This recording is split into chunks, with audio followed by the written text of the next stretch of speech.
Tes kemampuan akademik atau TKA. Dengar namanya aja kadang udah bikin deg-degan ya. Banyak banget yang nganggap ini tuh rintangan gede.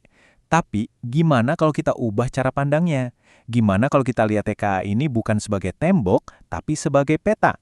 Nah, hari ini kita bakal bongkar habis-habisan kerangka TKA. Tujuannya bukan buat bikin makin takut, tapi justru sebaliknya, buat nemuin jalan pintas menuju strategi yang jitu. Coba deh, kita mulai dari kutipan yang buat ini. Sekolah hebat, guru hebat, kepala sekolah hebat, maka hasil TKA pasti meningkat. Ini bukan cuma kata-kata manis loh, ini tuh sebuah keyakinan inti. Artinya apa? Artinya, hasil TKA itu bukan cuma beban di pundak siswa doang. Enggak, ini tuh cerminan kerja bareng satu ekosistem pendidikan. Dan filosofi inilah yang jadi fondasi pembahasan kita kali ini. Oke, kita masuk ke bagian pertama. Pertanyaannya simpel. TKA itu sebenarnya buat apa sih? Banyak banget yang mikir tujuannya ya cuma buat dapat skor, buat nentuin lulus atau enggak. Padahal kalau kita gali lebih dalam, misinya itu jauh lebih besar dari sekedar angka di lembar jawaban. Jadi gini, anggap aja TKA itu kayak GPS-nya sistem pendidikan nasional kita. Fungsinya bukan buat ngejudge, wah sekolah ini jelek atau sekolah itu bagus. Bukan itu. Tujuannya itu buat memetakan. Buat ngasih gambaran yang jelas, mana aja kekuatan kita dan di mana kelemahan kita sebagai satu negara. Nah, data inilah yang nantinya dipakai buat perbaikan. Jadi, bisa dipastikan gak ada yang ketinggalan. Kenapa TKA ini penting banget? Ada 4 peran utamanya. Pertama, ya jelas buat ngukur standar akademik kita secara nasional. Kedua, buat beberapa jalur seleksi masuk sekolah berprestasi. Ketiga, nah ini penting, datanya itu dipakai buat ningkatin kualitas sekolah. Dan yang keempat, ini juga buat nyentil para guru, memotivasi mereka buat terus upgrade cara ngajar dan bikin soal. Jadi kebayangkan, ini bukan cuma ujian sekali selesai, tapi sebuah siklus perbaikan yang terus berputar. Oke, sekarang kita masuk ke jeroannya. Kita bedah cetak biru TKA. Anggap aja kita mau main game, kita harus tahu dulu dong aturan mainnya gimana.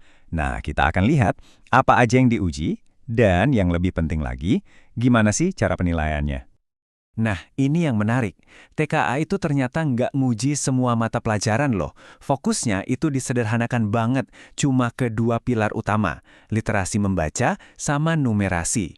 Materinya pun diambil dari irisan antara kurikulum 2013 dan kurikulum Merdeka.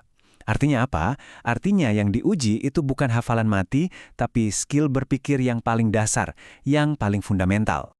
Terus format soalnya ada 3 jenis. Pilihan ganda yang biasa, 1 jawaban benar, kita semua udah tahu lah ya. Terus ada pilihan ganda kompleks, yang jawabannya bisa lebih dari 1. Nah, ini dia yang ketiga, pilihan ganda kategori. Ini tuh yang model benar atau salah, atau setuju atau tidak setuju. Hati-hati, ini bisa jadi jebakan Batman buat yang nggak teliti. Soal kayak gini tuh nuntut kepastian, nggak bisa asal tebak. Oke, kita udah tahu apa yang diuji, literasi dan numerasi. Pertanyaan selanjutnya, skill spesifik apa sih yang sebenarnya dicari di balik 2 hal itu? Nah, di bagian ini, kita bakal kupas tuntas satu persatu. Kita mulai dari yang paling basic dulu. Skill literasi yang pertama itu pemahaman tekstual. Ini level paling dasar, paling fundamental. Gampangnya gini, bisa nggak kamu nemuin informasi yang emang udah jelas-jelas tertulis di teks? Jadi bener-bener cuma soal nemuin apa yang ada di depan mata, nggak perlu pakai nebak-nebak sama sekali. Lanjut ke skill kedua, ini levelnya naik. Namanya pemahaman inferensial. Gampangnya, ini adalah kemampuan buat membaca yang tersirat. Nah, disinilah biasanya tantangan terbesar buat banyak siswa, menangkap makna yang nggak ditulis gamblang. Tapi ada kabar baiknya, justru di area inilah, dengan sedikit latihan aja, peningkatan skornya bisa paling gede. Dan yang ketiga, ini level puncaknya, evaluasi dan apresiasi. Di sini, kamu nggak cuma dituntut buat ngerti isi teks, tapi juga buat menilai teks itu sendiri. Pertanyaannya jadi lebih dalam. Infonya akurat nggak sih? Relevan nggak sama kehidupan nyata? Nah, disinilah kemampuan berpikir kritis kamu diuji habis-habisan. Sekarang kita pindah ke numerasi. Ini dibagi jadi 4 area utama. Ada bilangan, ini soal hitung-hitungan dasar lah ya. Terus aljabar, buat nemuin pola dan persamaan simpel. Geometri, buat ngebayangin soal luas, volume, dan ruang. Terakhir, data dan peluang. Ini soal kemampuan baca grafik dan tabel. Intinya, semua ini dirancang buat ngukur skill matematika yang kepake di kehidupan sehari-hari. Di 2 bidang tadi, literasi dan numerasi, soal-soalnya itu punya 3 level kognitif. Ada mengetahui, menerapkan, dan menalar. Level mengetahui dan menerapkan itu bisa banget dikuasai dengan banyak latihan. Tapi, level ketiga inilah menalar yang jadi pembeda utamanya.